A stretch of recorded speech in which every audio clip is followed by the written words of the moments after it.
ঘটনা বহু বছর আগের কথা। কথা ও কণ্ঠে সঞ্চিতা মন। আজ থেকে বহু বছর আগের কথা, তা প্রায় 40 বছর তো হবে বা তারও বেশি। আমার বয়স 9 কিংবা 10 হবে। তখন আমরা কোরাপুট জেলার মাঝকুন্ডু বলে উড়িষ্যার এক জায়গাতে কিছুদিন ছিলাম।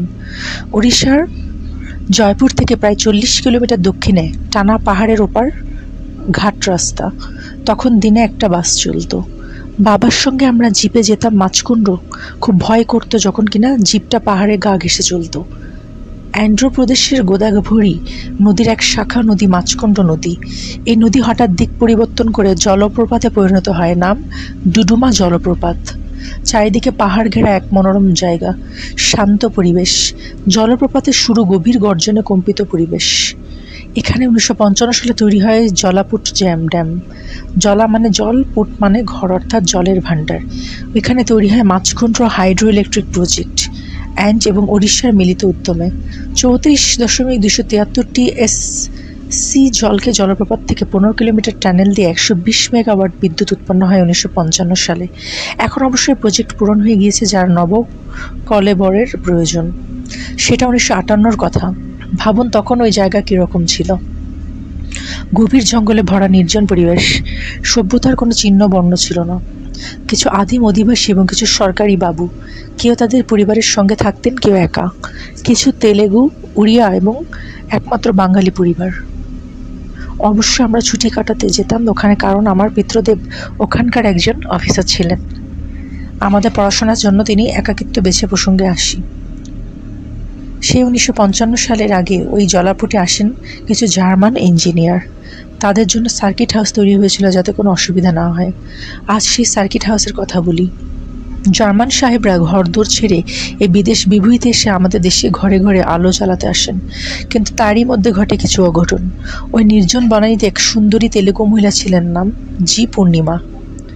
তিনি কোনো এক কর্মচারীর কন্যা। যেমন দেখতে ঠিক সেরকম গান গাইতেন মহিলা। আর জার্মান সাহেবের নাম আলেকজান্ডার পল। শুধু পল সাহেব বলে ওনাকে ডাকতেন সবাই। বয়সটা অল্প। পল সাহেব যেমন সুন্দর দেখতে ছিলেন, সেরকম অমায়িক ব্যবহার ছিল ওনার। সকলের সঙ্গে মিলেমিশে থাকতে ভালোবাসতেন। খুব ভালো টেনিস খেলতেন এবং পিয়ানো বাজাতেন। প্রসঙ্গগত পল সাহেব ওই পূর্ণিমাদের বাড়ি যেতেন গান শোনাতে। অভিভূত হয়ে গান শুনতেন পল সাহেব, আর সেই গান পিয়ানোতে বাজাতেন সার্কিট হাউসে। সেই সঙ্গীতের মূর্ছনায় দুজনের মধ্যে কোথায় কখন প্রেম সৃষ্টি হয় কেউ বুঝে উঠতে পারেনি কখনো। এটাই মূল সূত্র। এরপর চলে চুপি চুপি দেখা আর প্রেমের আদান প্রদান। বোধহয় ওই একটাই চিত্ত বিনোদনের উপায়। তখন ওখানে না ছিল বায়োস্কোপ, না ছিল এখনকার মতন টিভি, রেডিও, ক্রিকেট, ফুটবল খেলা ইত্যাদি। তাই দুই হৃদয়ের মিলন ঘটে অজান্তে।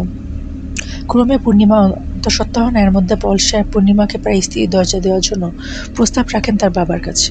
কিন্তু সমাজের ভয়ে তার বাবা গড় রাজি হন ফিরিঙ্গির হাতে কন্যা সম্প্রদান করতে। রক্ষণশীল সমাজে তা গ্রহণীয় নয়, বিশেষ করে সেই যুগে। পল সাহেব ব্যথিত হন। এর মধ্যে কিছুদিন কেটে যায়। ওদের দেখা সাক্ষাৎ বন্ধ। সেদিন ছিল পৌষ পূর্ণিমা। পূর্ণিমা চুপি চুপি সার্কিট হাউসে যায়, কিন্তু দেখেন পল সাহেব নেই। তাকে না জানিয়ে পল সাহেব চলে যান। সে কান্নায় ভেঙে পড়ে, ওখানে আত্মহত্যা করে গলায় দড়ি দিয়ে। সকালে সবাই দেখে চকিত হন। এ যেন জায়গার একরকম, এই হেন জায়গায় এরকমটি কেউ আশা করেনি। পুলিশ আসে, বডি পোস্টমর্টম হয়। পল সাহেব এই ঘটনার বেশ কিছুদিন আগে ফিরে যান বিজয়নগরম হয়ে মাদ্রাজ।